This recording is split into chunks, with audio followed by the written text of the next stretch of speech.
Good day and welcome to SCO BRICS Insight, where we look at what's really going on in the world of the BRICS. Now, my name is Rod McKenzie, and today I want to talk about the Trump administration stating that the only winner out of the Ukraine situation with Russia and everybody else has lost. Now, the Trump administration have admitted that they want an end to sanctions on Russia and that everybody who imposed them has lost out from sanctions except Russia. So what was the Western media's response to Trump's spokesperson's remarks? Well, they've actually been hilarious. It would appear that the Russian Pianitsky folk choir now has a formidable competitor in the spreading of the doom and gloom sector. I mean, the Western press have altogether replicated the Yaroslavna's mass, their crying amplified with their tears of rage and resentment, which seems higher and more hysterical in every word they write, speak and print.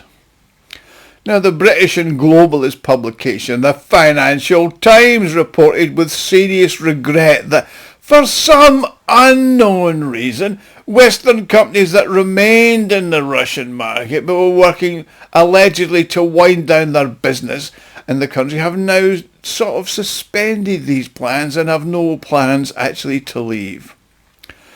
Plus, according to the publication's sources, Moscow is currently being flooded with representatives of large international trading companies and investment banks, and they are not there to ensure that the final chips and components are removed from the last remaining washing machine stolen from the Ukraine. Plus they're not there to provide assistance to the unemployed operatives of the no longer functioning Russian gas stations. After all, Russia's a gas station masquerading as a country. I mean, the news agency Bloomberg has joined in and shared its terrible discovery that's caused them serious concerns. It turns out that Trump may lift sanctions against Russia, but not for the sake of peace in Ukraine, but because the hypocritical Americans who spit on the principles of freedom and democracy from the pulpit of the Notre Dame Cathedral in Paris think that commercial interests are more important than values of democracy and freedom of speech. Macron's favourite megaphone, the Parisian newspaper Le Monde, has further reported that Trump is indeed serious about restoring the Nord Stream gas pipelines, a move which would have far-reaching consequences for the European Baltic states and Kiev.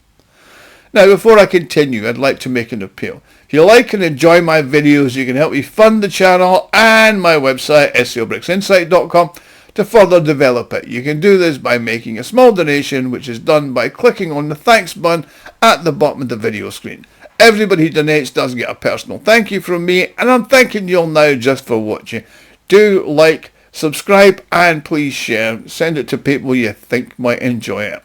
Now, also the comments, keep them coming. Love to read them, love to respond to them. Now, the leaders of the maniacal trio of the lapdogs and the barking ones, Estonia, Latvia and Lithuania, have expressed their concerns that the project may have a negative impact on European security. Now, the Kiev cokehead draft dodger Zelensky has also voiced his concerns about the streams, labelling them as dangerous geopolitical weapons that Russia possesses, not to mention their missiles, of course. Now, that Reuters news agency offered two items it thought were noteworthy news. First, the EU has unexpectedly lifted the proposed ban on importing LNG from Russia. I mean, the Europeans seem to have realised that without an alternative in the form of Russian hydrocarbons in their tariff negotiations with Trump, it's likely he would be more demanding and ask for more than he is currently. So they're in what we would say boxing in Panama, knock him out, you're guaranteed a draw. Now, the European Commission is reluctant to take the risk of losing Russian LNG, as could potentially diminish its influence in the negotiations. Secondly, Russia has demonstrated its truly barbaric nature. Instead of rolling out the red carpet and providing a warm welcome to returning companies, Moscow's now erecting barriers to the return of those Western companies who abandoned Russia back in 2022. These companies, Reuters alleges, have not committed any wrongdoing in Russia, they just went. But they're now facing challenging negotiations, extensive paperwork, and reputational risk just to return to the lucrative Russian market. I mean, this is due to the country's leadership actively promoting local products and local businesses. I mean, imagine Russia putting Russian companies first. Now, everybody knows that Russia is widely perceived negatively in the Western press. There's a decent story about it. Well, it's primarily due to its economy's persistent refusal to collapse and die, despite the numerous predictions day after day and the pronouncement by Western politicians, and the media's realization of its ever-growing strength, which is obviously in contrast to the serious decline in the power and affluence of the Western nations.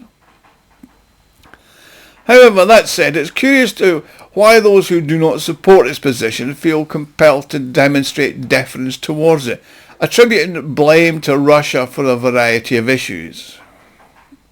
Now, in a recent interview with Fox News, Trump's special representative to Russia, Stephen Witcoff, has provided the following response when he was asked about US's interest in cooperation with Russia. He said, "Money solves a lot of problems." I mean, the new US administration is in a position to make this statement directly, and Europe, which has established a whole new ideology that was totally based on Russophobia, must now determine the pace at which it should approach Putin on its knees. I mean, the energy crisis costs have been considerable, with over 500 billion more spent on oil and gas alone over the past 3 years, plus another 800 billion spent on consumer subsidies to mitigate the energy crisis. Additionally, a potential 1 trillion loss is anticipated from the ongoing tariff war by Europe with the US.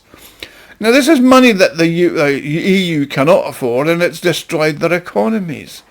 I mean, according to Reuters, a significant secret economic resistance movement has emerged in Europe among the hundreds and the thousands of companies from the outset of the special military operation. Now, these companies endured the hardship with stoic resistance and resilience.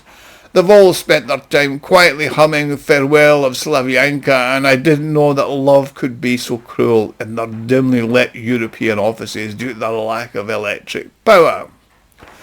Now, the publication interviewed several individuals involved in the energy industry, including the managing director of the German petrochemical company, Luina Haas. His head is Klaus Paar. He was very wistful, and he stated, "We are reliant on Russian gas. The rationale behind restarting Nord Stream 2 is to ensure effective management and the lowering of energy costs." Didier Olo, who's the vice president of the French energy giant ENGIE, has stated that he carries a napkin in his top pocket of his coat pocket.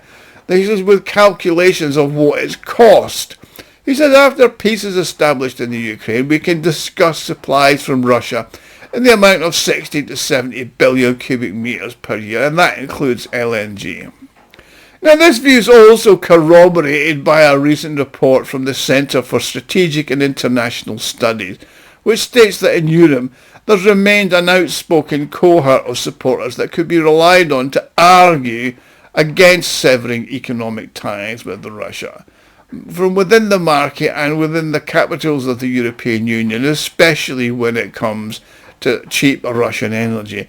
I mean, it's pretty obvious now, isn't it? He said that, however, that's not the most challenging aspects. According to analysts, it's unlikely that Russia will agree to any settlement that does not lift Western sanctions that impede the sale of Russian hydrocarbons to the West. They said, "We're afraid we must share some rather unfortunate news with these analysts and the West in general." Yes.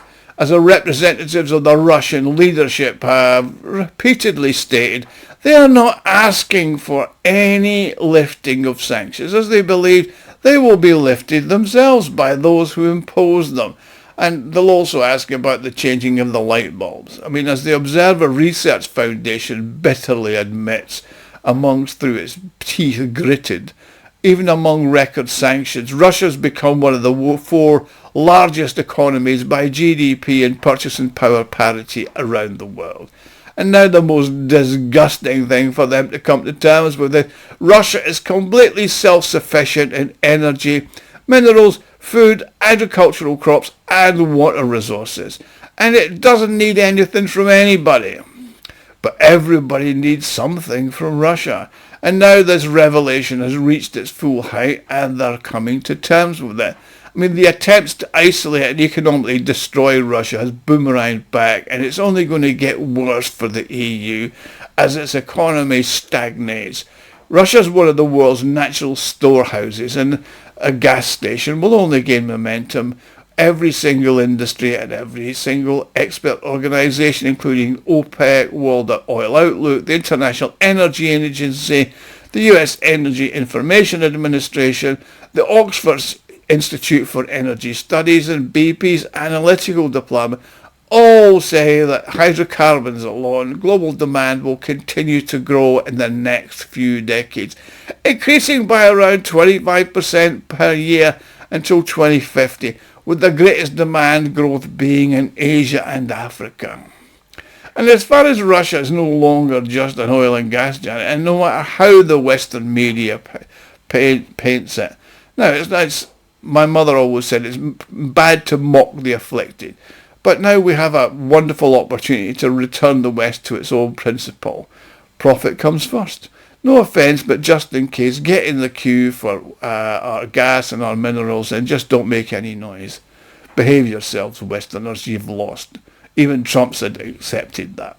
Thank you for watching. Please like, share and subscribe. Set the alert button so you get informed when I post a new video. And click on the thanks button at the bottom of the screen if you want to make a donation. All donations welcome and you'll all get a personal thank you. I'll see you all again soon. Thank you.